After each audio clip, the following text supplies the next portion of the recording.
नहीं, वह क्या कर रहा है? एवा, एली और वीनस बेहोश होने से खुद को नहीं रोक पाए। वे डायन के इस व्यवहार से निपटने के सभी तरीकों के बारे में सोच रहे थे। शायद विवाह अनुबंध को जला दे और बाद में जब कम लोग हों तो उसका अपहरण कर ले, या शायद बिग सैक टूर्नामेंट का उपयोग करके अकीहिको को मार डाले, इससे पहले कि वह मैडलिन के साथ कुछ कर सके। लेकिन उन्होंने कभी नहीं सोचा था कि वह ऐसा करेगा। यह आदमी कौन है? डायन। वह डायन है। क्या वह मरा नहीं था? ओलिवर ने उस लड़के को देखा जो बिना किसी सदमे के छलांग लगाकर परिपक्व हो गया था। उसे पूरा यकीन था कि उसने डायन को दिल में घुसा दिया था। भले ही वह संपर्क बिंदु पर मरा न हो, लेकिन इस तरह गिरने से बचने का कोई रास्ता नहीं था। पिलर फैमिली लीडर सेपियंटिया अपनी पत्नी का हाथ थामे कांप रहा था। उसे नहीं पता था कि क्या उसके पास अपनी बेटी के प्यार को फिर से मारने की ताकत होगी। खासकर उसके सामने। वह उलझन में था। उसे नहीं पता था कि क्या करना है।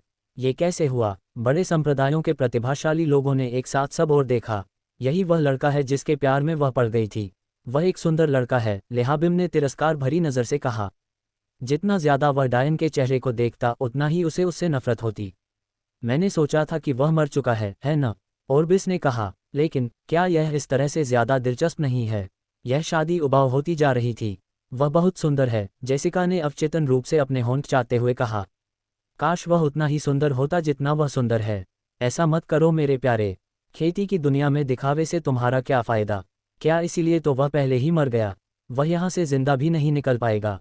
हालांकि जेसिका को ऑर्बिस का प्यार कहलाना पसंद नहीं था, लेकिन उसे यह स्वीकार करना पड़ा कि वह सही था। भले ही कामी कबीले का स्तंभ परिवार का नेता बीजदार प्रतिभाशाली लोगों की तुलना में कमज़ोर था, लेकिन बड़े संप्रदाय के बुजुर्ग के बारे में ऐसा नहीं कहा जा सकता था। इसलिए अतुलनीय प्रतिभाशाली होने के बावजूद भी वे यहाँ कोई उपद्रव करने की हिम्मत नहीं कर पाए, चाहे वे मैडेलिन से कितना भी प्यार करते हों। फिर भी ये लड़का बिल्कुल वैसा ही करना चाहता था। मैडेलिन धीरे से मुड़ी। वह अब अपनी कांपती हुई आवाज़ को छिपा नहीं पाए और उसकी आवाज़ उसके गले से बाहर नहीं आ सकी। लेकिन वह दौड़ने लगी। वह उतनी ही तेजी से दौड़ने लगी जितनी उसकी बंद साधना उसे अनुमति देती थी। अकेहिको अंततः अपने आश्चर्य से बाहर आया। तुम्हें क्या लगता है तुम कहाँ जा रहे हो? वह आगे बढ़ने ही वाला था कि तलवार की एक चमक ने लगभग उसकी बाँह काट दी। वह पीछे की ओर गिरा और दयनीय रूप से अपने नितंबों पर गिरा, क्योंकि वह बचने की कोशिश कर रहा था। अगर तुमने उसे दोबारा छूने की हिम्मत की तो तुम्हें पता भी नहीं चलेगा कि तुम कैसे मर गए। इस बार उस आवाज़ का मजाकिया लहजा कहीं सुनाई नहीं दे रहा था। सिर्फ उसी लहजे से उनके दिल कांप रहे थे। जब डायोन ने धीरे से अपना पैर उठाया तो भीड़ कांप उठी। क्या तुम्हें यकीन है कि वह कमज़ोर है? जेसिका ने कुछ देर बाद फुसफुसाते हुए पूछा। मैं ऑर्बिस को समझ नहीं आ रहा था कि क्या कहे। ये स्पष्ट था कि उनमें से किसी ने भी नहीं देखा था कि उसने कैसे हमला किया। फिर भी सीढ़ियों पर तलवार का निशान कोई भ्रम नहीं था। मैडेलिन लड़खड़ाते हुए सीढ़ियों से नीचे उतर रही थी, अभी भी बोलने में असमर्थ थी। बड़ी बहन, डेलिया ने पुकारा जब उसने देखा कि मैडेलिन नीचे गिर रही है। डायन का उतरता हुआ पैर जमीन पर गिर गया। एक पल में ही वह मैडेलिन के सामने पहुंच गया और उसे कसकर गले लगा लिया। मैडेलिन ने दोनों हाथों से डायन की छाती पकड़ ली और रोने लगी। उसके आंसू बारिश की तरह बहने लगे। उसकी उंगलियों की कमजोरी साफ झलक रही थी, क्योंकि वह अपने सामने खड़े युवक को कसकर पकड़ने में विफल रही थी। ऐसा लगता है कि वह वाकई उससे प्यार करती है। हम उन्हें फिर से अलग नहीं कर सकते। मैं इस तरह का दर्द बर्दाश्त नहीं कर सकती, लेडी सेपियंटिया ने अपने पति से फुसफुसाते हुए कहा। पिल्लर परिवार के मुखिया सेपियंटिया अपनी पत्नी की आवाज़ सुनकर कांप उठे। वह बहुत तेज है। क्या वह अभी गलियारे में नहीं था? वह सीढ़ियों तक कैसे पहुंचा? वह बहुत सुंदर है। मेरा मतलब है कि वह बहुत मजबूत है। कोई आश्चर्य नहीं कि मैडलिन उससे प्यार करती है। लेकिन वह जल्द ही मरने वाला है। क्या इससे कोई फर्क पड़ता है? भीड़ की अनावश्यक टिप्पणियां अंतहीन लग रही थीं। कोलिजियम के स्टैंड में स्टॉर्म परिवार के सदस्य दिलचस्पी से देख रहे थे। बाल ने अपने होंठ चाटे। वह लड़की सबसे अच्छी है जिसे मैंने अब तक देखा है। मुझे जल्द ही उसका स्वाद लेना होगा। शरद ने कहा, पहले तुम्हें उसे हराने के लिए काफ़ी मजबूत होना पड़ेगा। वह तो एक छोटा सा बच्चा है। क्या तुम नहीं कह सकते कि उसमें कोई कौशल नहीं है? मैं ऐसे कमज़ोर आदमी से कैसे हार सकता हूँ? तुम अज्ञानी हो। क्या तुम्हें नहीं पता कि टैमी के बड़े भाई ने 18 साल की उम्र तक साधना शुरू नहीं की थी?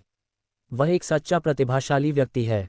वही कारण था कि हमारी शाखा इतना जोखिम उठाने और रागनर कबीले से अलग होने के लिए तैयार थी, डैगन ने धीरे से कहा। फिर भी क्या तुमने उससे साधना शुरू करने से पहले लड़ने की हिम्मत की? क्या तुम सचमुच इस अज्ञात व्यक्ति की तुलना अपने पहले भाई से करने की कोशिश कर रहे हो? बाल ने घृणा से कहा। डैगन को बहस करने का मन नहीं हुआ। अगर तुम सच में उसे आजमाना चाहते हो तो तुम्हें बाद में मौका मिलेगा। लेकिन मैंने तुम्हें चेतावनी दी थी कि तुम्हारी घिनौनी आदतें एक दिन तुम्हें मार डालेंगी। ऐसा लग रहा था कि बाल कुछ सुन नहीं रहा था, वह अपने होंठ चाटता रहा। टैमी चुप रही, उसे समझ में नहीं आ रहा था कि क्या सोचे। जिस लड़के से उसने कहा था कि उसे अपने स्तर तक पहुंचने के लिए कड़ी मेहनत करनी चाहिए, वह पलक झपकते ही इतनी ऊंची उपलब्धि हासिल कर चुका था। देखते हैं तुम इससे कैसे बचोगे। मैडेलिन लगातार रो रही थी, डायन की शर्त को छोड़ने को तैयार नहीं थी। ऐसा लग रहा था जैसे वह कुछ कहना चाह रही थी, लेकिन डायन समझ नहीं पा रहा था। हाँ, अंततः मैडेलिन ने एक गहरी सांस ली। हालांकि वह लाखों टुकड़ों में टूट गई थी, फिर भी अंततः उसके फेफड़ों में हवा पहुंची। तुम सच में मेरी शादी से ज्यादा पसीने वाली पैंट पहनोगे। डायोन कुछ देर के लिए स्तब्ध रह गया, फिर उसकी जोरदार हंसी पूरे मैदान में सुनाई देने लगी। डेलिया और मेइंग के चेहरों पर अंततः एक सुखद मुस्कान आ गई, मानो वे भूल गए थे कि डायोन किस खतरे में था। मंच पर, जबकि अकीहिको अभी भी जमीन पर हतप्रभ बैठा हुआ था, पिल्लर परिवार के बुजुर्ग कामी और बिग सैक्ट के बुजुर्ग कामी गुस्से में थे। तुम्हारे पास बहुत हिम्मत है। अच्छा अच्छा अच्छा, शाबाश, तुम आज यहीं मर जाओगे, बड़े संप्रदाय के नेता कामी ने जोर से कहा। हालांकि डायोन ने उनकी बात नहीं सुनी, लेकिन उसने अपने मन में एक विचार को अलग रख दिया। एसेंस गैदरिंग तीसरा चरण, कोई बड़ी बात नहीं। खैर, मैंने ठीक से कपड़े नहीं पहने थे, लेकिन मैं आपके लिए उपहार लाया हूं, डायन ने मुस्कुराते हुए कहा। उसने मैडलीन को अपनी बाहों में उठा लिया और उसके नीचे एक सरनी संरचना दिखाई दी।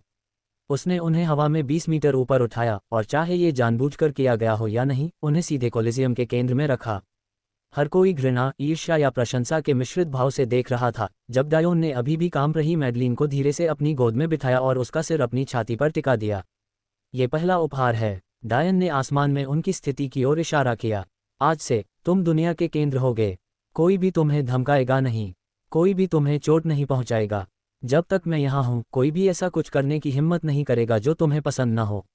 भीड़ ने सांस रोक ली। उन्हें समझ नहीं आ रहा था कि इसे कैसे लिया जाए।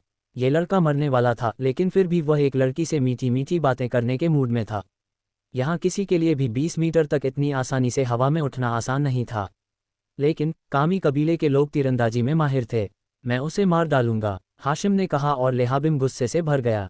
इससे पहले उनके पास बिग सैक्ट के बड़े कामी के डर से कोई कार्रवाई न करने के अलावा कोई विकल्प नहीं था, लेकिन ये पूरी तरह से एक नई स्थिति थी।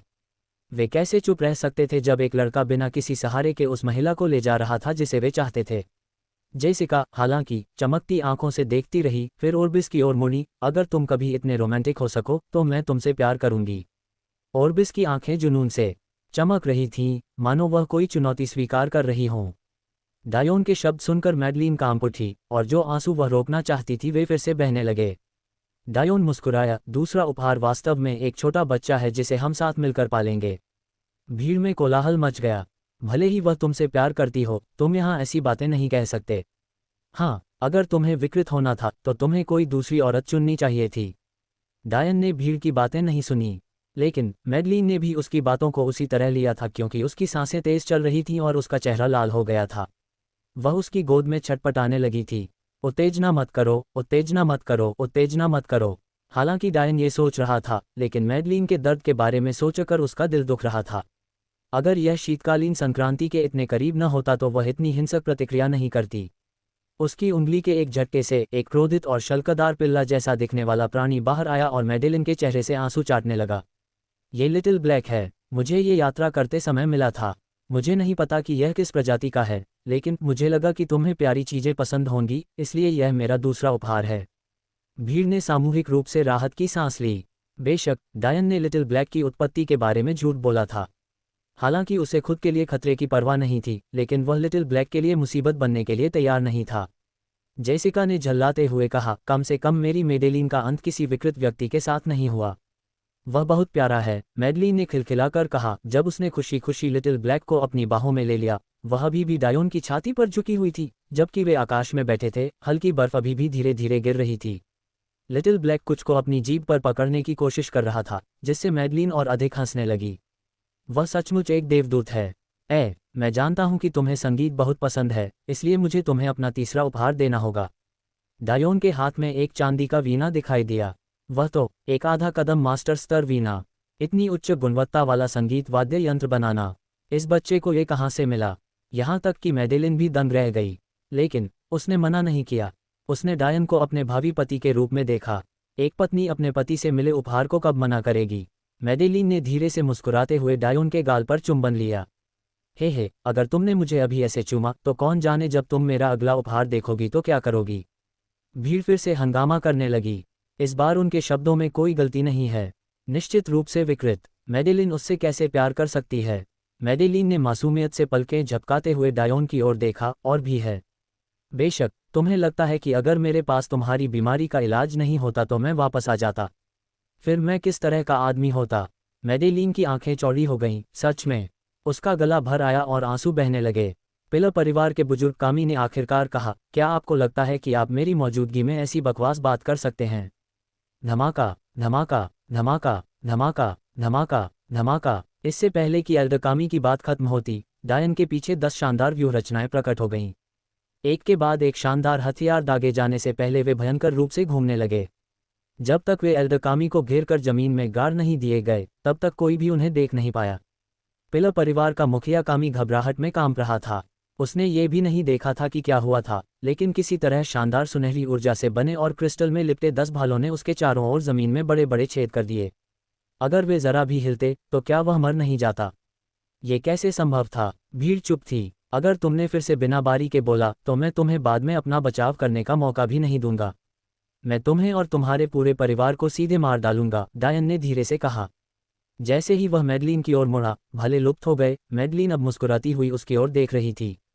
क्या जीनियस है। मैं ये भी नहीं बता सकता कि उसने उस हमले में कितनी इच्छाशक्ति का इस्तेमाल किया। क्या तुमने देखा ऑर्बिस, लंबे बालों वाला एक सांवला आदमी बोला। क्रिस्टल करेगा। ऐसी पृथ्वी जैसी इच्छा दुर्लभ है। मेरे पृथ्वी आधारित संप्रदाय को उसके जैसे प्रतिभाशाली व्यक्ति की आवश्यकता है। बड़े संप्रदाय के एल्डर कामी ने अपनी मुट्ठियां कस लीं। वह जानता था कि अगर दूसरे संप्रदाय के नेताओं ने यह तय कर लिया कि यह बच्चा प्रतिभाशाली है तो उसके लिए उसे मारना असंभव होगा। वे सभी उसे विश्व टूर्नामेंट की तैयारियों के लिए अपने संप्रदायों में भर्ती करना चाहेंगे। कौन उसे नहीं चाहेगा। यही एकमात्र कारण था कि उसने अभी तक हमला नहीं किया था। जैसे ही उसने डायन की तलवार की क्यूई और चाल की तकनीक देखी, वह बता सकता था कि अन्य बुजुर्ग प्रभावित हुए थे। क्या तुम्हें मुझ पर भरोसा है, डायोन ने मैडलिन से पूछा। बिना किसी हिचकिचाहट के मैडेलिन ने हाँ में सिर हिला दिया। उसकी उंगली के एक झटके से लगभग 3 सेमी चौड़ी एक गोली प्रकट हुई। ये गोली तुम्हारी सारी साधना को मिटा देगी। अपने हाथों की एक झटक के साथ डायोन ने धीरे से इसे मैडेलिन के मुंह तक पहुंचाया। उसने बिना किसी हिचकिचाहट के किताब खोली, बिना ये पूछे कि उसकी खेती क्यों मिटा दी गई या क्या वह कभी उसे वापस पा सकेगी।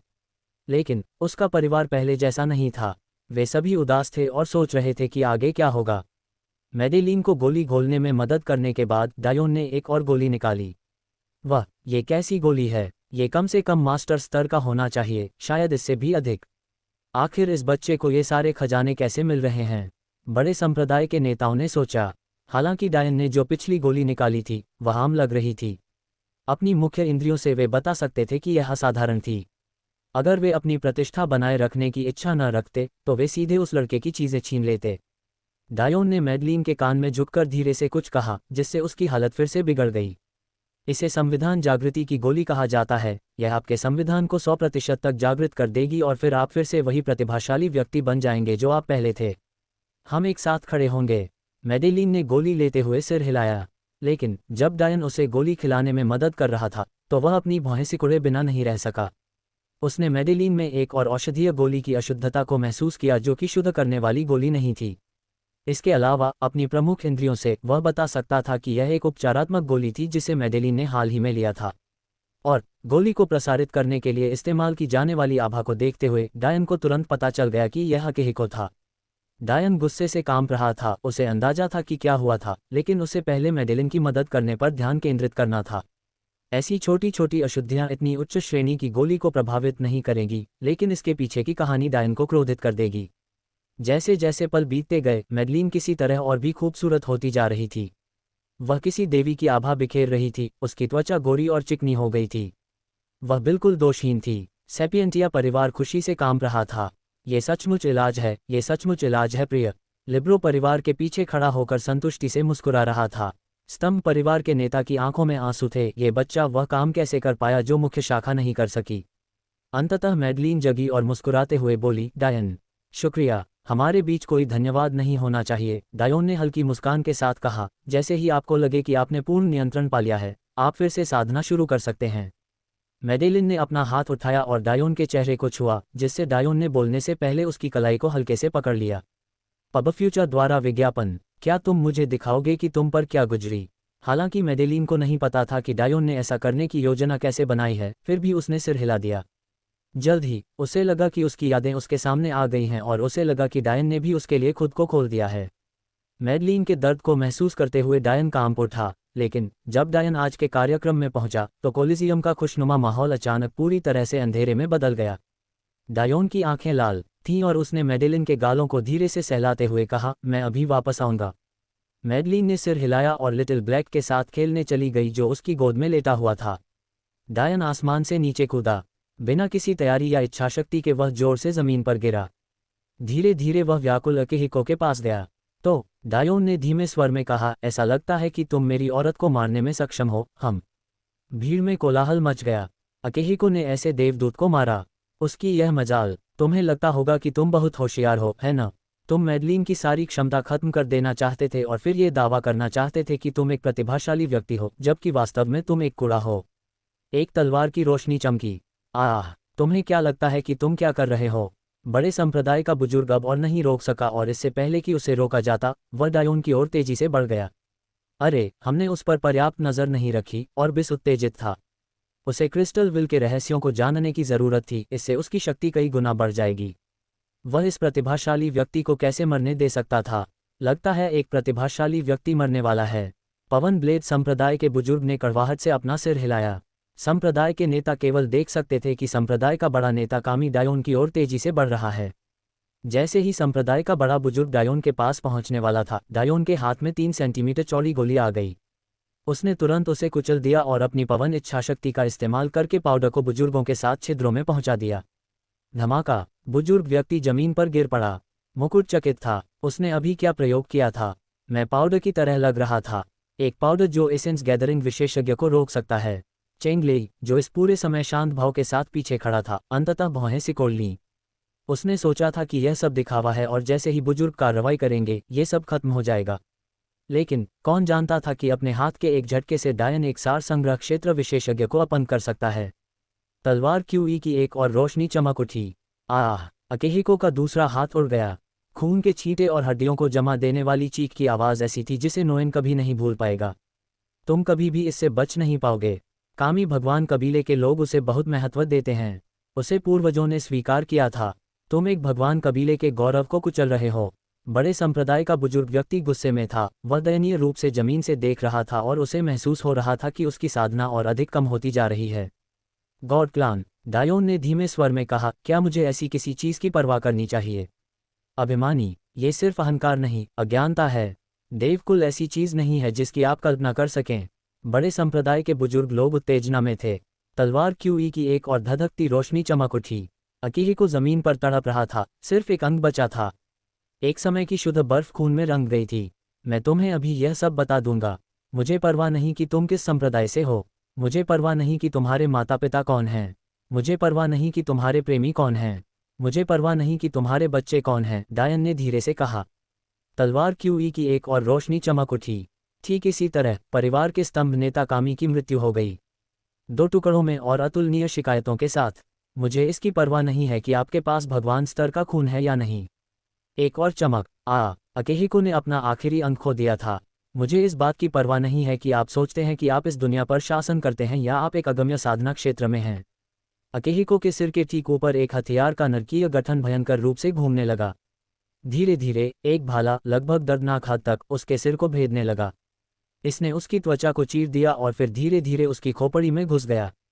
अगर तुमने किसी ऐसे व्यक्ति को छुआ जिसकी मुझे परवाह है, तो मैं तुम्हें मार डालूंगा। अकेहिको को जो दर्द हो रहा था वह इतना भयानक था कि उसकी स्वर तंत्रिकाएं फट गईं, जिससे वह अपने अंतिम क्षणों में बड़बड़ाता रहा। अकेहिको के सिर से खून बह रहा था जब उसने अंतिम सांस ली। भीड़ कांप उठी। वह पागल है। बाल ने अपने होंठ चाटे। दिलचस्प, ये बेहोश था, लेकिन उसने हमें मारने की कुछ मंशा जाहिर की थी। क्या आपको नहीं लगता? आपको लगता है कि वह जान सकता था कि मैं उसकी औरत का स्वाद लेना चाहता था? उसने चेहरे पर घिनौनी मुस्कान के साथ कहा। टैमी कांप उठी। उसने भी यह महसूस किया था। वह कुछ जानता है। स्टॉर्म परिवार के जूनियर ने कोई जवाब नहीं दिया, बल्कि उनके चेहरे पर जिज्ञासा भरे भाव थे। उन्हें नहीं पता था कि डायन ने जानबूझकर शतरंज का मोहरा चलाने के लिए उन्हें अपनी हत्या की मंशा का एहसास कराया था। तो हमें वरीयता प्राप्त प्रतिभाशाली खिलाड़ियों और उसके साथ लड़ना होगा। ये टूर्नामेंट दिलचस्प होगा, डैगन और ब्लेड ने कहा। डायोन ने मैडलिन की ओर छलांग लगाई और उसे पुनः अपनी बाहों में जकड़ लिया। मैं लगभग भूल ही गया था, मेरे पास तुम्हारे लिए एक और तोहफा है। यह मेरे मालिक ने छोड़ा था। मुझे उम्मीद है कि तुम्हें यह पसंद आएगा, डायन ने मुस्कुराते हुए कहा। एक पल में एक अतुलनीय शुद्ध पोशाक प्रकट हुई। इसमें इतनी ऊर्जा भरी हुई थी कि यह चकाचौंध कर देने वाली थी। वास्तव में इसके साथ एक बाल का टुकड़ा भी है, डायोन ने उसे बाहर निकालते हुए कहा। वह तो एक और आधा कदम मास्टर खजाना। मैं अपने बाल नोचने जा रहा हूँ। बड़े संप्रदायों में से प्रत्येक के पास एक एक हो सकता है, और यह उनके सर्वोच्च बुजुर्गों के लिए आरक्षित है। फिर भी उसने इतने सारे निकाले। मैडलिन ने ड्रेस और हेयर पीस को देखकर पलकें झपकाईं। मैं तुम्हें ये काला कपड़ा पहनने नहीं दे सकता, क्या मैं ऐसा कर सकता हूँ? डायन ने मुस्कुराते हुए कहा, इस पोशाक से तुम जो इच्छाशक्ति सीखना चाहते हो उसे समझना आसान हो जाएगा, और पिन एक रक्षात्मक खजाना है। चिंता मत करो, तुम यहाँ कपड़े बदल सकते हो, मैं एक छुपाने वाला जाल लगा दूंगा। मैडलिन ने पोशाक लेते हुए सिर हिलाया, लेकिन पहले वह डायोन की ओर मुड़ी। अपनी जन्मजात आभा का उपयोग झांकने के लिए मत करो। भीड़ ने उसकी पवित्रता की सराहना में आहें भरी। मैं वादा करता हूँ, डायोन ने अपनी छोटी उंगली आगे बढ़ाते हुए हंसते हुए कहा। मैडेलिन ने मुंह बनाते हुए कहा, आपको इतनी जल्दी जवाब देने की जरूरत नहीं थी। शायद मैं वादा करने वाला था कि मैं फिर भी झांकूंगा। डायोन बेतहाशा मुस्कुराया। मैडलिन ने खेल खेल में डायोन पर प्रहार किया, इससे पहले कि उसके चारों ओर गुप्त संरचना प्रकट होती। कुछ ही देर बाद चकाचौंध करने वाली रोशनी ने भीड़ को झपकियां लेने पर मजबूर कर दिया, जबकि डायन गर्व से देख रहा था। ऐसा लग रहा था जैसे कोई देवी आसमान से उतर आई हो। क्या आप देख रहे हैं माँ? पिताजी, आपके बेटे ने अपने लिए बहुत अच्छा किया है, क्या आपको नहीं लगता? डायन ने अपनी आंखों में अतुलनीय गर्व की चमक के साथ सोचा। मैडेलिन बाहर निकली। उसकी आंखों की चमक चली गई थी और अब उनमें सुनहरापन आ गया था। उसके कार्बन फ्रेम वाले चश्मे की जगह क्रिस्टल फ्रेम वाले चश्मे ने ले ली थी और उसके बाल हमेशा की तरह ऊपर उठे हुए थे। हेयरपिन सफ़ेद किंग पाव के साथ पूरी तरह से मेल खाता था, जो उसके कर्व से चिपका हुआ था। ड्रेस उसके पैरों तक पहुंच रही थी, एक लंबा स्लिट उसके पैर के साथ साथ चल रहा था। सफ़ेद और सोने की चमक दुनिया की ऊर्जाओं को उस पर केंद्रित करने के लिए मजबूर करने पर आमादा थी। मैं उस पोशाक की रैंक नहीं देख पा रही हूँ। क्या आप में से कोई देख सकता है? एक बूढ़ी महिला, जिसके बाल सफ़ेद और लताओं के बीच बारी बारी से उलझे हुए लग रहे थे, ने पूछा। बड़े संप्रदाय के बुजुर्गों ने अपना सिर हिलाया। उनके पास हरे ब्लेड संप्रदाय के बुजुर्ग की बात का कोई जवाब नहीं था। डायोन अचंभित था। वाह! मैडेलिन खिलखिलाकर हंसने लगी। उसकी कोमल हंसी से भीड़ के दिल में हलचल मच गई। पत्नी, ऐसा लगता है कि हमने अपने जीवन की सबसे बड़ी गलती कर दी है। लेडी सेपियंटिया ने सिर हिलाया और उसके चेहरे पर खुशी के आंसू बहने लगे। ओलिवर कांप उठा और उसने अपने हाथों को नीचे देखा, उसे खुद से घृणा हो रही थी।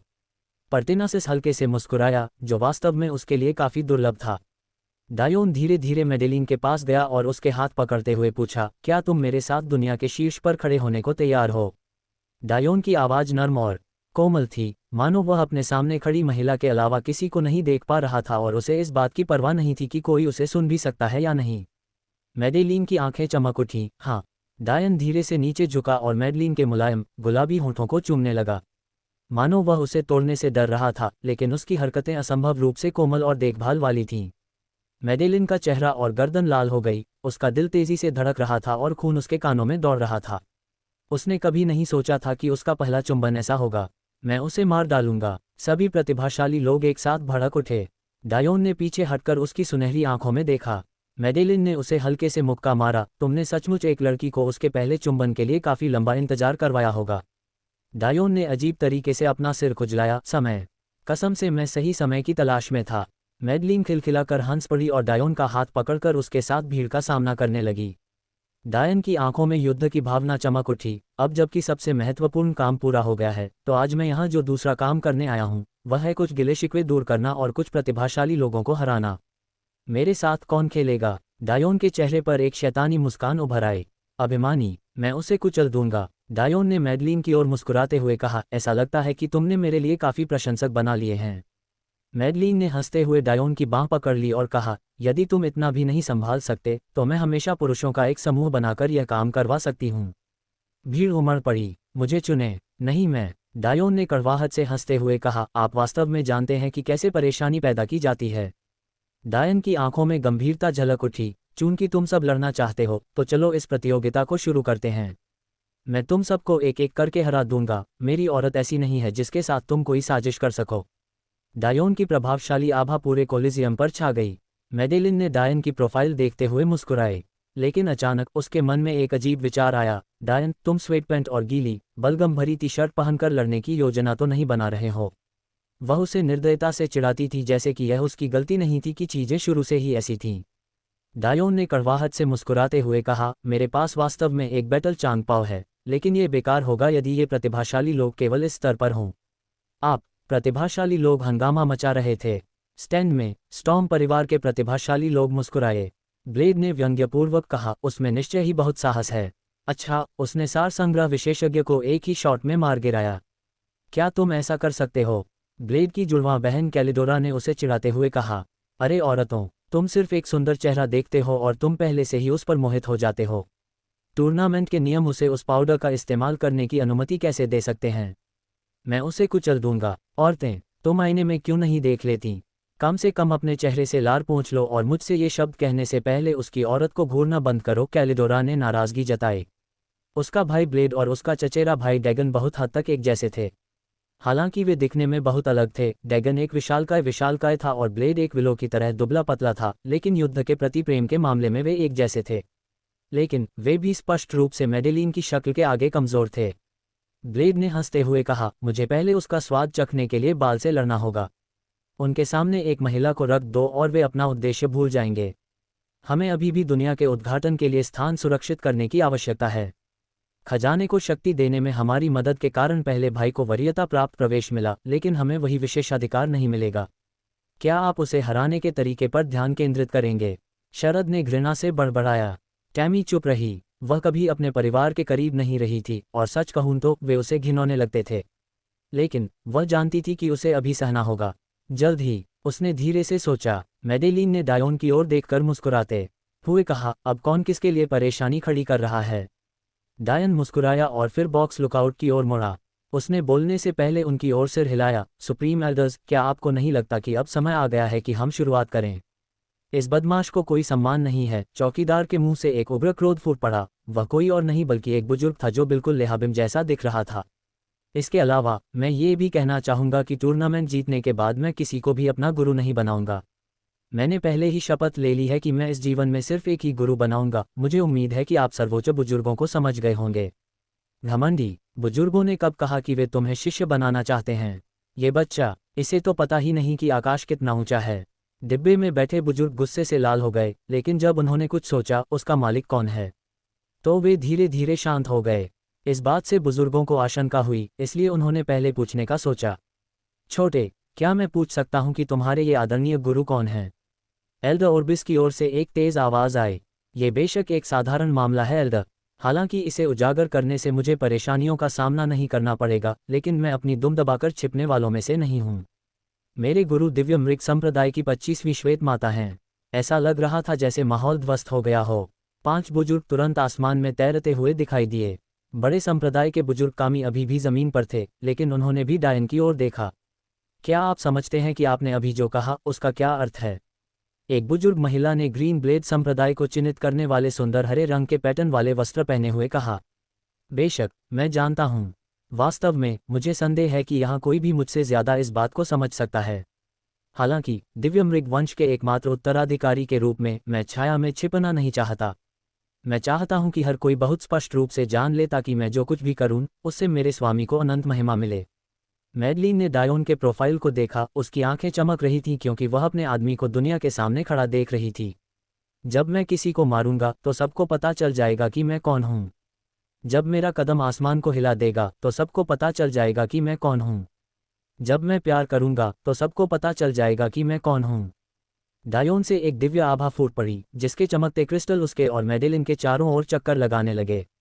कितना आत्मविश्वास, इतना अहंकार! मैं चाहता हूं कि मेरे दुश्मन ये जान लें कि मैं अभी कितना कमज़ोर हूं। मैं चाहता हूं कि जब उन्हें एहसास हो कि वे मेरी उन्नति को रोकने के लिए कुछ नहीं कर सकते, तो वे निराश हो जाएं। मैं चाहता हूं कि जब उन्हें एहसास हो कि वे जानते थे कि मैं कौन हूं, तो उनके दिल डर से कांप उठें, फिर भी वे मुझे उनकी जिंदगी छीनने से नहीं रोक पाए। वह पवित्रता, वह अवश्य ही सदैव मायावी दिव्य इच्छा होगी। बुजुर्ग कांप उठे। दिव्य इच्छा शक्ति के पदानुक्रम में इतनी उच्च उपलब्धि थी कि अक्सर लोग इसे पहचान भी नहीं पाते थे। अगर डायन ने इसका खुलासा नहीं किया होता तो बुजुर्गों को कभी पता नहीं चलता। छोटे, क्या तुम विश्व प्रतियोगिता में भाग लेने में रुचि रखते हो? हमारे किसी संप्रदाय में शामिल होने के बजाय मुझे यकीन है कि दूसरे लोग इस बात से सहमत होंगे कि तुम हमारे बीजित प्रतिभाशाली लोगों को भाग लेने में मदद करो। हमारे गठबंधन को तुम्हारी प्रतिभाओं की जरूरत है। हालांकि तुम कहीं भी उड़ सकते हो, मुझे यकीन है कि तुम उस क्षेत्र का प्रतिनिधित्व करके अपने गुरु को गौरव दिलाना चाहोगे जहां से दिव्य मृग संप्रदाय की उत्पत्ति हुई है ना? विश्व टूर्नामेंट। डायोन थोड़ा उलझन में था। मेरे मंगेतर को माफ करना बड़ों, करीब 6 महीने पहले तक वह इंसानों की दुनिया में रह रहा था। वह सैन्य दुनिया के मामलों से बिल्कुल अनभिज्ञ है। बुजुर्ग के होंठ फड़कने लगे। 6 महीने में ही उसे इतनी सारी इच्छाएं समझ में आ गई हैं। वह पहले से ही इतना मजबूत है।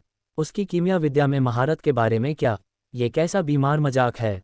जब मैडेलिन ने उसे अपना मंगेतर कहते हुए सुना तो डायन अंदर से हंस पड़ा, लेकिन उसने मान लिया कि यह सिर्फ मार्शल दुनिया की संस्कृति है। उसका इसका खंडन करने का कोई इरादा नहीं था।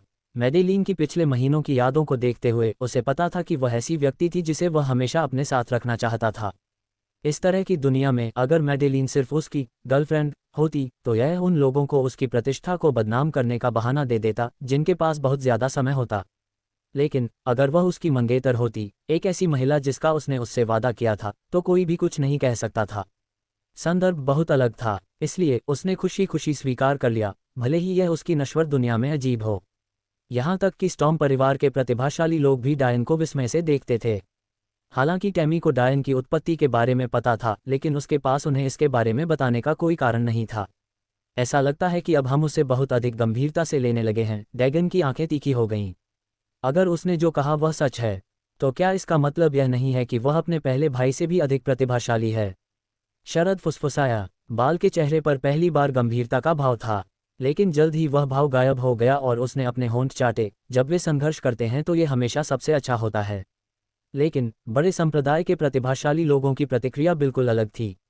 सिर्फ 6 महीने, वह कम से कम 2 महीनों के लिए मरा हुआ था। क्या तुम मुझे बता रहे हो कि उसने मेरी देवियों का दिल इतनी जल्दी जीत लिया? मैं इस पर यकीन नहीं कर सकता। लेहाबिम ने जोर से कहा, डायन, मुझे परवाह नहीं कि तुम कौन हो। मैं तुम्हें एक मैच के लिए चुनौती देता हूँ। लेहाबिम, चुप रहो, एक उग्र बालों वाले बुजुर्ग ने जोर से कहा। मेरे शिष्य की परवाह मत करो। वह थोड़ा गुस्सैल है। दूसरे बुजुर्गों के मुंह फड़कने लगे। तुम्हें क्या लगता है कि उसे यह किससे मिला? तुम्हारी आवाज़ तो उससे भी ज्यादा तेज थी। पवन ब्लेड संप्रदाय की बुजुर्ग महिला ने अपना सिर हिलाया और आगे कहा, तुम्हें इस टूर्नामेंट में भाग लेने की कोई ज़रूरत नहीं है, छोटे। न ही दूसरे वरीय प्रतिभाशाली लोगों को।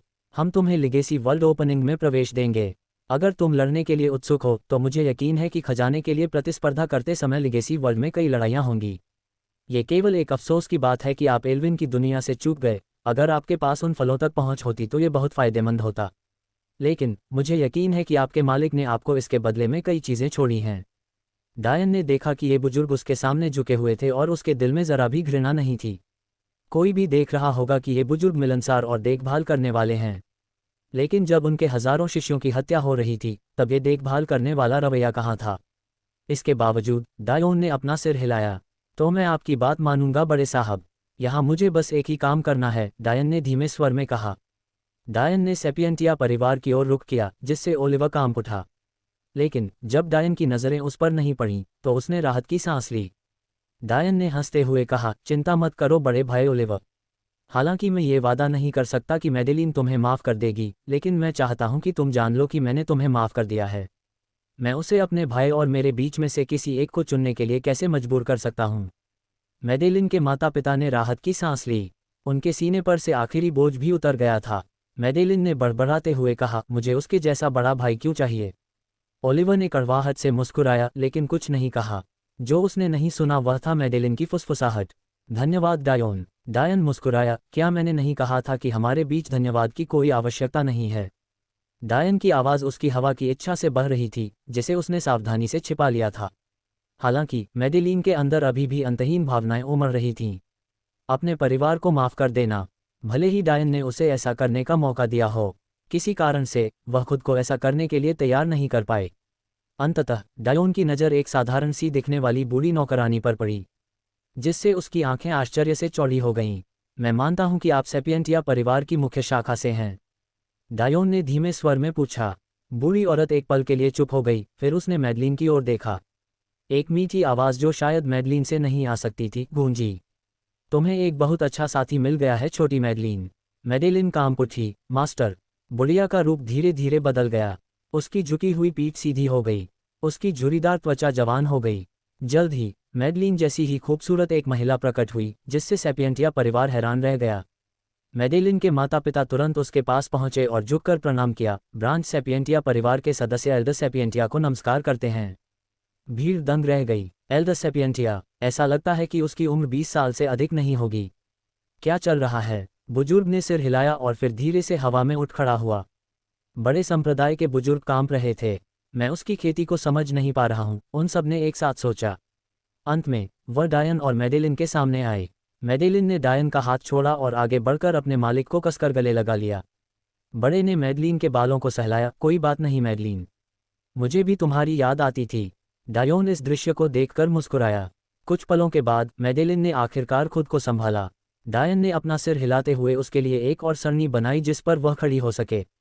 ये लड़की पागल है। वह हवा में उछल गई और यह पूरी तरह भूल गई कि उसके पास कोई खेती की जगह नहीं है और हम 20 मीटर ऊपर थे।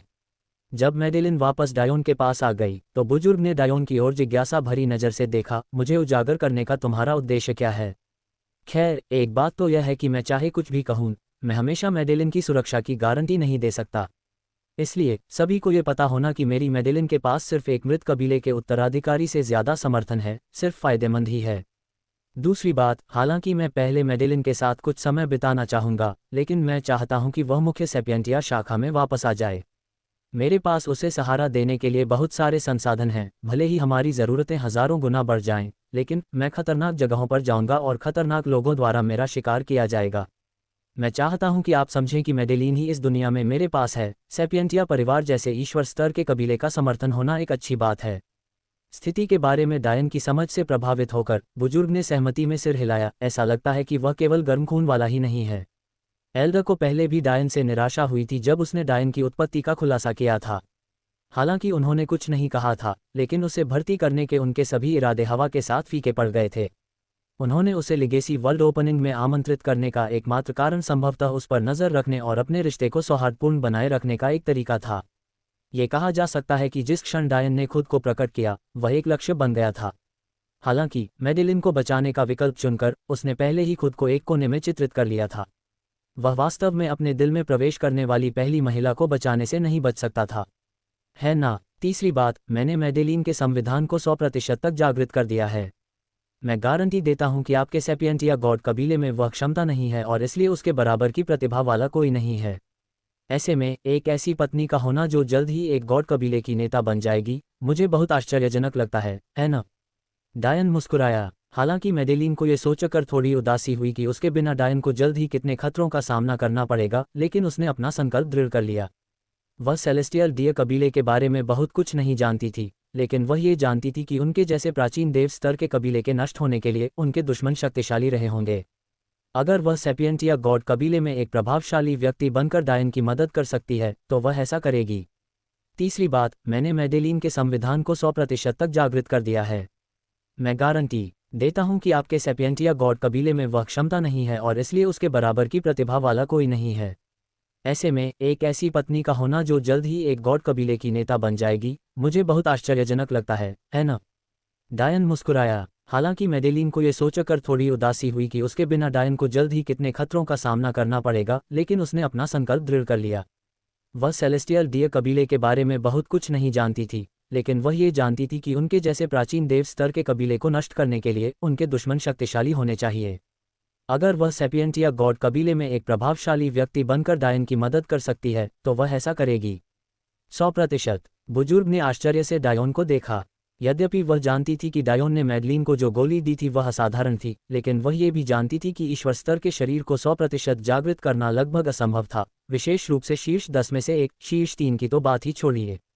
इसे मृत संप्रदाय की गोली बताकर नहीं समझाया जा सकता, क्योंकि समय के साथ गोलियों की शक्ति कम हो जाती है। ऐसा कोई तरीका नहीं है जिससे वे इतनी प्रभावी हो सकें। बुजुर्ग की जलती हुई निगाहें और बढ़ गईं। चौथी बात, मुझे पता है कि सेपियंटिया कबीला अब उसे धमकाने की हिम्मत नहीं करेगा। हालांकि पहले मेडेलिन एक प्रतिभाशाली थी, लेकिन वह पहले से अतुलनीय है। सेपियंटिया कबीला उसे मोहरे के रूप में इस्तेमाल नहीं करेगा क्योंकि वे उसे कबीले के भीतर रखना चाहते हैं। पांचवां कारण यह है कि अगर आपकी हैसियत और ताकत का कोई बुजुर्ग सिर्फ उसकी देखभाल करने के लिए इतने साल नौकर के तौर पर बिताने को तैयार है, तो इसका मतलब है कि आप मेरी मेडेलिन की बहुत परवाह करते हैं। इसलिए मैं आप पर भरोसा कर सकता हूँ। बुजुर्ग ने सिर हिलाया, ऐसा लगता है कि आपने सब कुछ समझ लिया है। लेकिन तभी वृद्धा स्तब्ध रह गई जब डायोन की हवा की इच्छा में लिपटे शब्द उसके कानों में तैरने लगे। विरासत की दुनिया के खुलने के बाद ये संभावना है कि एक बड़ा युद्ध होगा। स्टॉर्म परिवार वास्तव में रैगनर गॉड कबीले की एक दलबदलू शाखा है और उनके पास पाकल गॉड कबीले से रक्त बलिदान तकनीक है जिसका उपयोग वे फिर से उठने के लिए करने की योजना बनाते हैं। मुझे संदेह है कि दुनिया के जल्दी खुलने का कारण एल्विन वर्ल्ड में प्रवेश करने वाले कई छात्रों के जीवन का बलिदान है। इसके अलावा दायु कबीला उस तकनीक का स्रोत है जिसका उपयोग अकेहिको मेडेलिन की क्षमता को खत्म करने के लिए करने जा रहा था। भले ही उन्हें रक्त बलिदान तकनीक से बड़े पैमाने पर लाभ नहीं होने वाला था, फिर भी वे अब हमला करेंगे क्योंकि मैंने सेलेस्टियल हिरन कबीले के साथ अपने संबंधों का खुलासा कर दिया है। जैसा कि आप शायद जानते हैं, दायु कबीला सेलेस्टियल डियर कबीले के विनाश का हिस्सा था। इस युद्ध में मैं केवल ये गारंटी दे सकता हूं कि सिकेरियस परिवार यहां और मेरे पक्ष में होगा। मेरे पास आकस्मिक योजना के रूप में रागनोर या पाकल भगवान कुलों से संपर्क करने का कोई तरीका नहीं है, इसलिए मैं आपको ये सब केवल इसलिए बता रहा हूं ताकि आप उन तक अफवाह फैला सकें। एक बार युद्ध छिड़ जाए, आपको भाग लेने की कोई ज़रूरत नहीं है। मेरी अपनी योजनाएं हैं। मैं गारंटी नहीं दे सकता कि कोई भी देववंश प्रकट होगा, इसलिए यह ज़रूरी है कि यह खबर दोनों तक फैले। साथ ही चूंकि वे इस पर विश्वास करने की संभावना नहीं रखते, इसलिए वे अपने सबसे मजबूत विशेषज्ञों को नहीं जुटाएंगे, इसलिए इस बात की अच्छी संभावना है कि यह साफ साफ खत्म न हो। बस इतना सुनिश्चित करो कि मेरे जाने के बाद मेडेलिन एक अच्छी जिंदगी जिए। उससे कहो कि मैं उसे फिर से वर्ल्ड टूर्नामेंट में देखूंगा। बुजुर्ग की आंखें आश्चर्य से फैल गईं, आखिर ये लड़का किस बात के बीच में है। जिस दिन डायन ने कामी को दायु से बात करते सुना था, उसे पहले से ही पता था कि कुछ होने वाला है। लेकिन उसे इस बात का और भी यकीन तब हुआ जब वह कल रात एवा को ठीक कर रहा था। एवा की यादों में उसे पता चला कि उसकी आत्मा किसी वस्तु से जुड़ी हुई थी। इसका मतलब था कि उसका परिवार उसकी स्थिति के बारे में बहुत स्पष्ट था, और उसके परिवार के पीछे छिपी शक्ति से स्तब्ध होकर वह स्पष्ट रूप से जानता था कि वे न केवल अपने युवा स्वामी को खोना बर्दाश्त नहीं करेंगे, बल्कि अपनी युवा मालकिन को भी गंभीर रूप से घायल होते देखना बर्दाश्त नहीं करेंगे। इसका मतलब यह था कि स्टॉर्म और सिकेरियस परिवार के बीच टकराव अपरिहार्य था, लेकिन कामी भगवान कबीले और छिपे हुए दायु कबीले के परिवर्तनशील होने के कारण डायन को यकीन नहीं था कि कौन सा पक्ष विजयी होगा। इसलिए वह केवल सबसे बुरे के लिए तैयार रह सकता था। ओह, और साथ ही डायोन ने ऊंची आवाज में कहा, यह मत मानो कि अगर वे मुझे मेडेलिन से मिलने से रोकने की कोशिश करेंगे तो मैं एक दिन सेपियंटिया देव कबीले को नष्ट नहीं कर दूंगा। बुजुर्ग महिला को अपनी पीठ पर सिहरन महसूस हुई, लेकिन उसने तुरंत खुद को संभाल लिया। चिंता करने की कोई ज़रूरत नहीं है। मेडलिन की प्रतिभा के कारण यह संभव है कि वह जो चाहे कर पाए। मुझे सबसे ज़्यादा अफसोस इस बात का है कि मैं उस समय उसकी रक्षा नहीं कर पाया। क्या तुम अब भी मुझे अपनी मालकिन मेडलिन के रूप में स्वीकार करोगी? मेडेलिन ने भारी सिर हिलाया, उसकी आंखों में आंसू चमक रहे थे। मुझे पता है कि यह आपकी गलती नहीं थी मास्टर, आपने अपनी पूरी कोशिश की। लेकिन आप सिर्फ एक व्यक्ति हैं।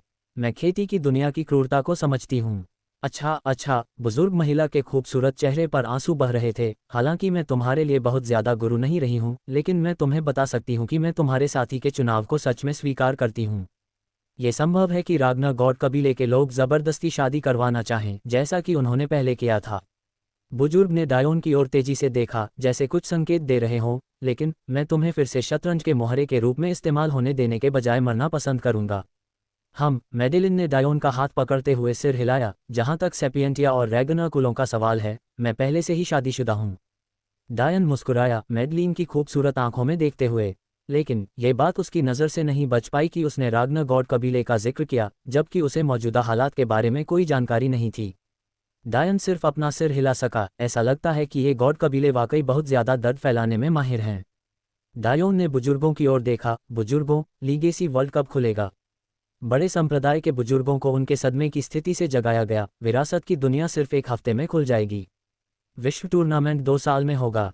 मम्मा, तो फिर मेडलिन और मैं विदा लेते हैं। फिर इस टूर्नामेंट पर समय बर्बाद करने की कोई ज़रूरत नहीं है। लिटिल ब्लैक ने डायन की खुली बाह में छलांग लगाई और फिर अपनी टी शर्ट में गोता लगाया। जैसे ही डायन मैडलिन के मालिक को अलविदा कहने वाला था, उसे एहसास हुआ कि वह पहले ही गायब हो चुकी थी। ज़्यादा परवाह न करते हुए डायोन ने अपने हाथ हिलाए और एक भव्य दिव्य हिरण प्रकट हुआ, जिसने उसे और मैडेलिन को अपने सिर पर उठा लिया। जमीन पर बचे हुए प्रतिभाशाली लोगों ने अपनी मुट्ठियां कस लीं। उनमें लड़ने की भावनाएं जगी थीं। उनसे कई साल छोटे लड़के को नीची नज़र से देखा जाना, एक ऐसा लड़का जिसमें कोई संस्कार नहीं था, एक ऐसा लड़का जिसने उनके सामने ही उनका प्यार छीन लिया था। उनके दिलों में गुस्सा साफ झलक रहा था। टैमी ने सोचा, वह सचमुच बच गया। लेकिन अचानक उसका सिर धड़क उठा, उसका शरीर कांप उठा। एवा ने उस लड़की को घूरा जिसे वह कभी अपनी दोस्त कहती थी। उसकी आंखें नफरत से भरी हुई थीं। वह अच्छी तरह जानती थी कि टैमी उसे बचाने के लिए पर्याप्त मजबूत नहीं थी, लेकिन कोशिश भी नहीं की। और यह भी कि उसके भाई के साथ क्या हुआ ये जानते हुए भी उसे नहीं बताया। एवा को एक नश्वर दुश्मन के अलावा कुछ नहीं दिखाई दिया। टैमी से दूर होकर उसने अपनी इच्छाशक्ति पर ध्यान केंद्रित किया। वह इस तथाकथित स्टॉर्म परिवार से डरती नहीं थी। उसने टैमी को अपनी उत्पत्ति के बारे में कभी नहीं बताया था, लेकिन वह इस तथ्य पर स्पष्ट थी कि यह फोकस अकादमी उसके लिए एक छोटा सा कदम था। अगर ऐसा न होता कि उसके भाई की मौत से उसका मार्शल दिल इतना हिल गया होता, तो शायद उसकी साधना अब की तुलना में कहीं आगे होती। दरअसल उसने इतनी जल्दी साधना इसलिए शुरू की क्योंकि उसे यह पता लगाने की शक्ति चाहिए थी कि उसके भाई के साथ क्या हुआ, प्रभावी रूप से उसके लिए अपनी सर्वश्रेष्ठ क्षमता को नष्ट करना। लेकिन वह अभी इस टूर्नामेंट पर ध्यान केंद्रित करेगी। वह अपने दिल की इच्छानुसार देखती थी। उसके दिल में कोई डर नहीं था। न केवल वे उसे खुलेआम नहीं मार सकते थे, बल्कि वह अपने पिता के स्वभाव को भी अच्छी तरह जानती थी। वह निश्चित रूप से यहाँ आने वाले थे। टैमी उलझन में दिखी। वह गुस्से को समझती थी, लेकिन यह आत्मविश्वास कहाँ से आ रहा था? क्या उसे लगता था कि वह स्टॉर्म परिवार के खिलाफ खड़ी हो सकती है? लेकिन तभी टैमी ने कुछ ऐसा सोचा जिससे वह कांप उठी।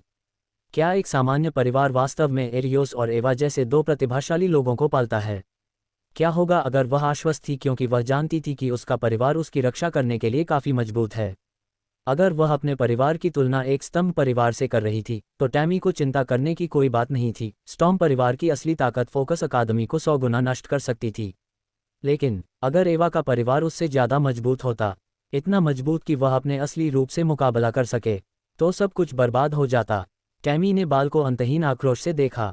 ये सब उसकी गलती थी। टैमी ने अपने होंठ काटे। मुझे अपनी योजना बदलने की ज़रूरत है। मैं ये जोखिम नहीं उठा सकती। टैमी जानती थी कि बाल को उस खिलौने में कोई दिलचस्पी नहीं होगी जिससे वह पहले खेल चुका है, इसलिए एवा अभी के लिए सुरक्षित थी। लेकिन अब से एवा को परेशान न करने से स्थिति ठीक नहीं होगी।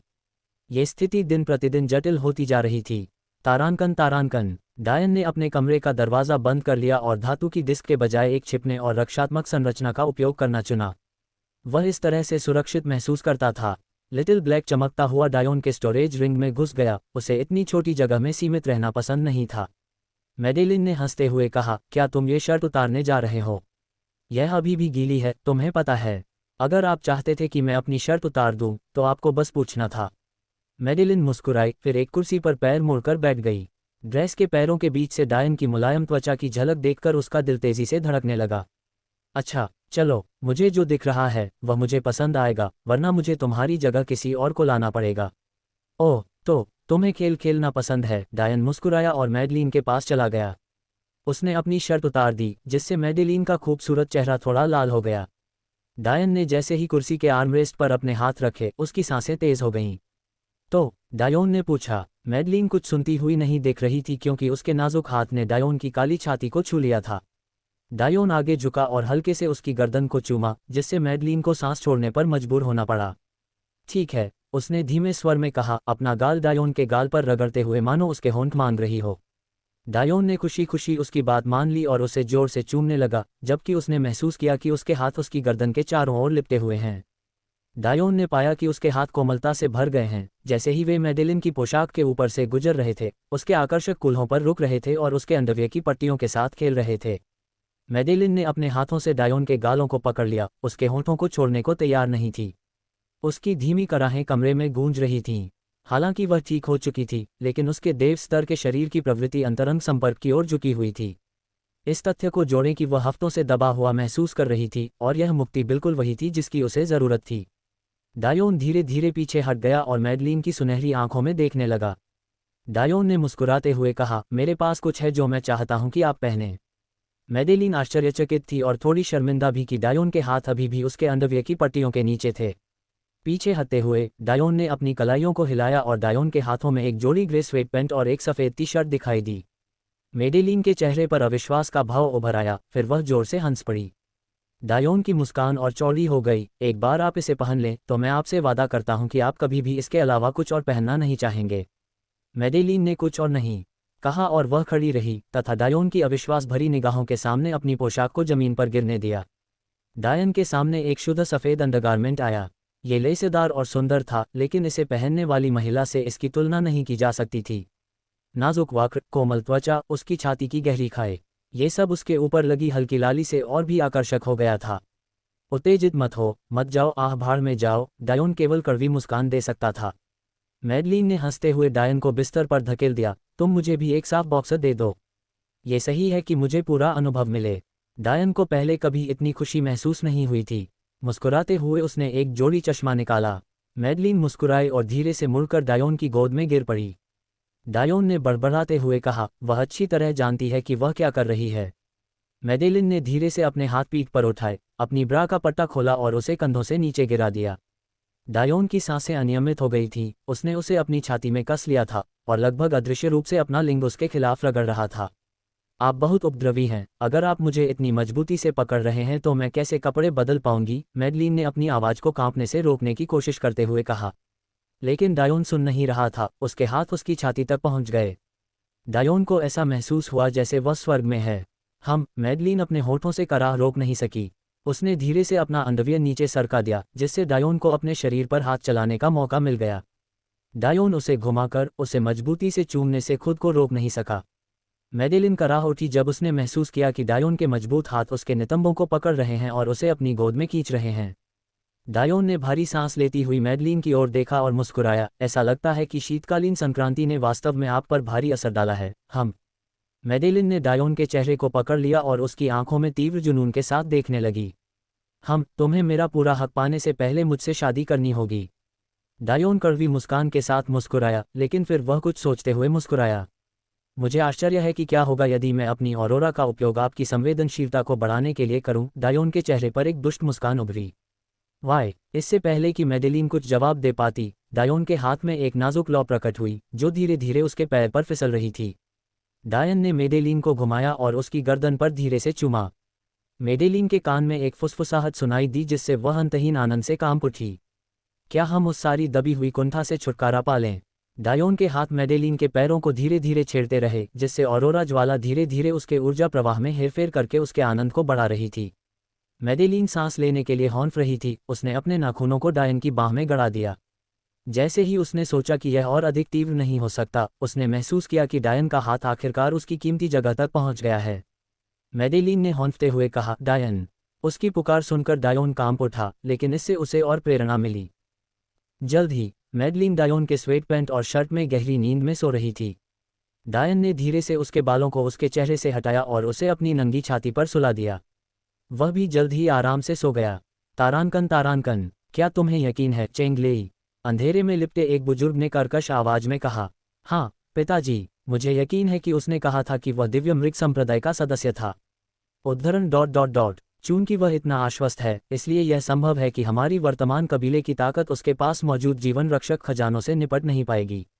पिताजी, उसने एक सार संग्रह विशेषज्ञ को ऐसे मारा जैसे कि यह कुछ भी नहीं था। मुझे डर है कि अगर हम इस स्थिति से निपटना चाहते हैं तो हमें पूर्वजों को उनकी नींद से जगाना होगा। बिल्कुल नहीं। हम उन विशेषज्ञों को एक बच्चे के खिलाफ इस्तेमाल करके किस तरह की हंसी का पात्र बन रहे हैं।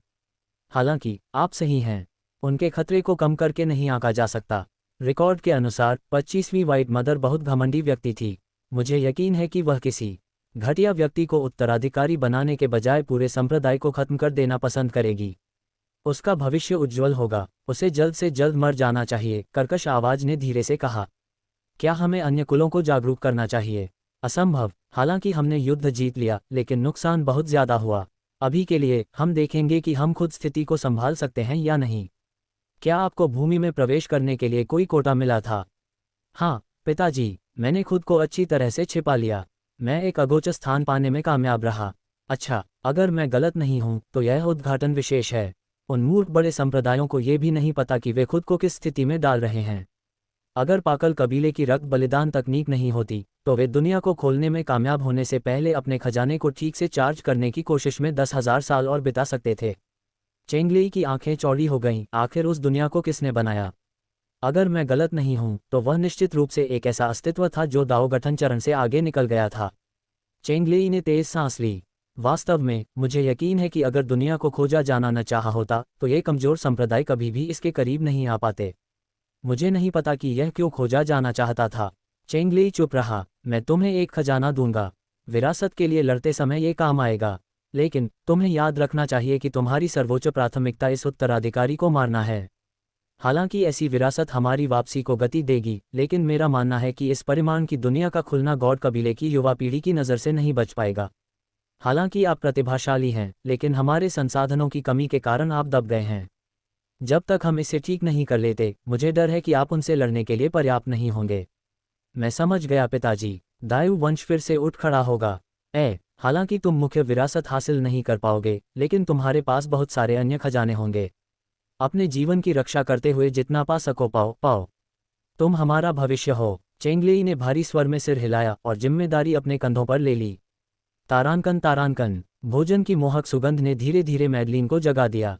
आंखें खोलते ही उसने देखा कि एक मेज पर भोज रखा हुआ था, जो पहले कमरे में नहीं था। मैडेलिन की आंखें बड़ी हो गईं, जिससे डायोन को एक उलझन भरी नज़र से देखने का मौका मिला, जो उसे इतनी कोमलता से देख रहा था कि वह शर्मा गई। हम दोनों ही हैं, तुम इतना सारा खाना क्यों लाए हो? डायन मैडलिन की शक्ल देखकर दंग रह गया। उसके बाल झड़ रहे थे। जिस तरह से उसकी ब्रालेस छाती उसकी सफ़ेद टी शर्ट से उछल रही थी, वह अपने से कई साइज बड़े स्वेट पैंट पहने हुए कितनी प्यारी लग रही थी। डायन ने पाया कि वह नशे में है। ओह, डायोन ने मुस्कुराते हुए कहा, यह दावत वास्तव में मेरे लिए है, लेकिन अगर आप चाहें तो इसमें से कुछ ले सकते हैं। मैडेलिन ने डायन को ऐसे देखा जैसे वह पागल हो, लेकिन जैसे ही उसने उसे एक के बाद एक प्लेट खाते देखा, उसकी नज़र गायब हो गई। तुम बहुत पेटू हो, मैडेलिन ने झल्लाकर कहा। काटने के बीच में डायोन ने अपनी शैतानी सुंदर मुस्कान बिखेरी। जल्द ही डायन ने मेडेलिन को अपनी बाहों में ले लिया और प्रोजेक्टर सिस्टम के साथ काम करने लगा। मेडेलिन ने अपना गाल डायन के गाल पर टिका दिया और उसे काम करते हुए देखने लगी।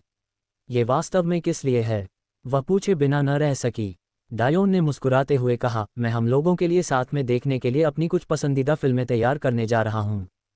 फिल्में? मैडलिन उलझन में दिखी। उसने डायन से मानव दुनिया के बारे में बहुत सी नई बातें सीखी थीं।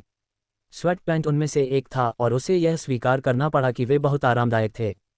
कभी कभी मुझे आश्चर्य होता है कि आपकी मार्शल दुनिया में क्या है और क्या नहीं है, लेकिन मुझे लगता है कि यह अजीब होगा अगर ऐसे शक्तिशाली लोग लोगों को अलौकिक चीज़ें करते देखना चाहें जो वे पहले से ही कर सकते हैं। जब डायोन ने प्रक्षेपण को हवा में छोड़ा और अपनी बाहें उसके चारों ओर लपेट ली तो मैडलिन ने धीरे से अपने हाथ डायोन के ऊपर रख दिए। फिल्में सिर्फ स्क्रीन पर दिखाए जाने वाले नाटक हैं। वे सबसे ज़्यादा काल्पनिक चीज़ों के बारे में कहानियाँ बताती हैं, हालांकि यहाँ वे शायद कम काल्पनिक हैं। मैडलिन ने उत्सुकता से विकल्पों की सूची देखी। डायोन ने मुस्कुराते हुए कहा, जो भी आपको सबसे अधिक पसंद हो उसे चुनिए। मैडलिन ने एक पल के लिए सोचा, छोटे आदमी वाला अजीब लग रहा है, चलो उसे देखते हैं। डायोन ने the Lord of the rings का चयन किया और संतुष्टिपूर्वक देखा कि कैसे मैडलिन उसकी दुनिया में खो गई। टैमी चुपचाप खड़ी होकर एक बुजुर्ग और एक युवक को देख रही थी जो एक दूसरे से बहस कर रहे थे। जल्द ही युवक ने अपनी आखिरी ताकत का इस्तेमाल करने से पहले दहाड़ लगाए। बुजुर्ग ने शांति से वार को रोका, जिससे युवक को सांस लेने का मौका मिला। तुम्हारी प्रगति की दर प्रभावशाली है, जाओ और आराम करो। मैं नहीं चाहता कि तुम अगले कुछ दिनों तक खेती करो ताकि तुम विश्व उद्घाटन के लिए इष्टतम स्थिति में हो सको। आप हमारा भविष्य हैं, आपको इस विरासत को पाने के लिए अपना सर्वश्रेष्ठ प्रयास करना चाहिए। मुझे यकीन है कि आप समझ गए होंगे कि हमने इसे खोलने के लिए बिजली का उपयोग करके अपनी योजनाओं को काफ़ी हद तक धीमा कर दिया है। हमें निराश मत करो। युवक अपनी सांसों को संभालते हुए सीधा खड़ा हो गया। वह स्पष्ट रूप से कम बोलने वाला व्यक्ति था, लेकिन उसका आभामंडल दमघोंटू था। उसकी नीली आंखें तीखी थीं और उसके सुनहरे बाल जमीन तक पहुंच रहे थे। जब वह अपनी पूरी 2.5 मीटर की ऊंचाई तक फैला तो उसकी मांसपेशियां लहरा उठीं। टैमी की ओर सिर हिलाकर वह युवक धीरे धीरे चला गया। बड़े भाई की प्रगति वास्तव में प्रभावशाली है। टैमी की ओर मुड़े बिना ही बुजुर्ग की आवाज़ गूंज उठी। तुम्हारी प्रतिभा तुम्हारे बड़े भाई टैमी के सामने ही फीकी पड़ जाती है। तुम और तुम्हारा भाई दोनों ही हमें गौरवान्वित करेंगे, उसने धीमे स्वर में कहा। एक सिंहासन पर पहुंचकर वृद्ध धीरे से बैठ गया। तो आज तुम यहाँ क्यों आए हो? पिताजी, मेरा मानना है कि बाल ने हमें बुरी स्थिति में डाल दिया है। हम? ऐसा कैसे? एल्विन 1 में उसने एवा के साथ बलात्कार किया और उसे मार डाला, जो उस लड़के की छोटी बहन थी जिसे हमने उस समय हमारी योजनाओं का पता चलने पर मार डाला था। बुजुर्ग की आभा फीकी पड़ गई। मुझे उम्मीद है कि तुम मुझसे अपने दोस्त का बदला लेने के लिए नहीं कह रहे होगे। हालांकि बाल अनियंत्रित है, फिर भी वह एक प्रतिभाशाली है। इतना प्रतिभाशाली कि अगर वह गंभीर है तो डैगन या ब्लेड भी उसका मुकाबला नहीं कर सकते। मैं तुम सभी को आपस में प्रतिस्पर्धा करने की अनुमति देता हूँ। एक बार जब तुम उसे हरा दोगे तो तुम अपना बदला खुद ले सकते हो। टैमी ने अपना सिर हिलाया। ऐसा नहीं है पापा। यह एवा बच गई और हमारे सामने आने से भी नहीं डरती, यहाँ तक कि मुझे घूरने तक से। मुझे यकीन है कि आप भी मेरी तरह ही समझ सकते हैं कि इसका क्या मतलब हो सकता है। बुजुर्ग की आभा तेज हो गई। ये वाकई परेशानी भरा हो सकता है।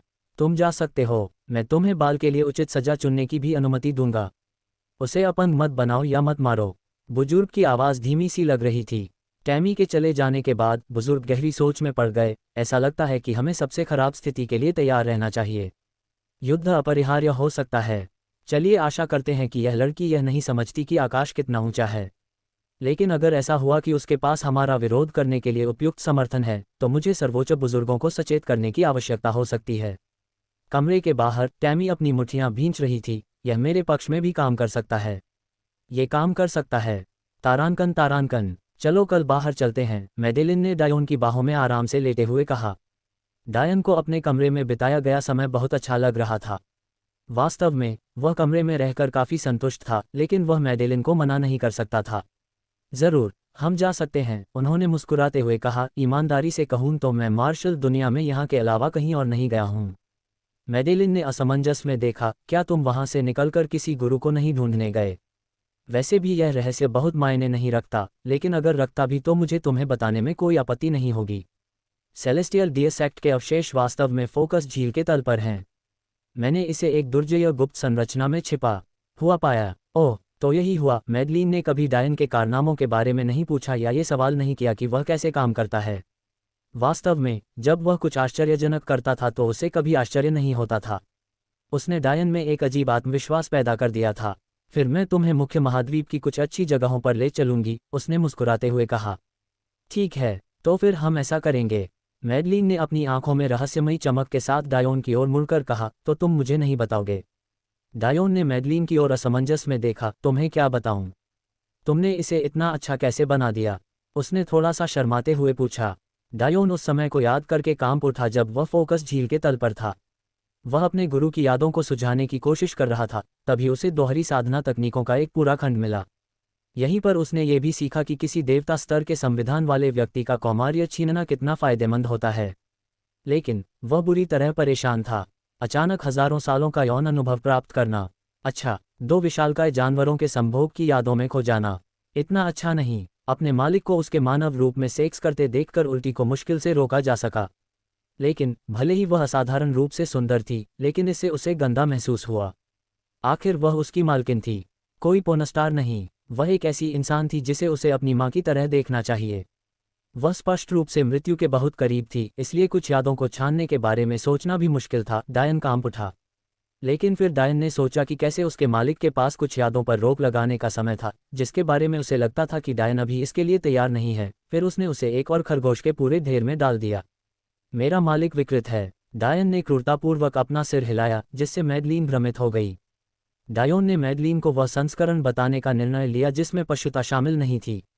दिव्य मृग संप्रदाय के पास हजारों दोहरी साधना तकनीकें थीं। इसलिए मैंने सोचा कि अगर मैं दिव्य इच्छा और अपनी सहज अरोरा ज्वाला के साथ सर्वोत्तम परिसंचरण विधियों को मिला दूं, तो मैं उनके प्रभावों को और भी बढ़ा सकता हूं।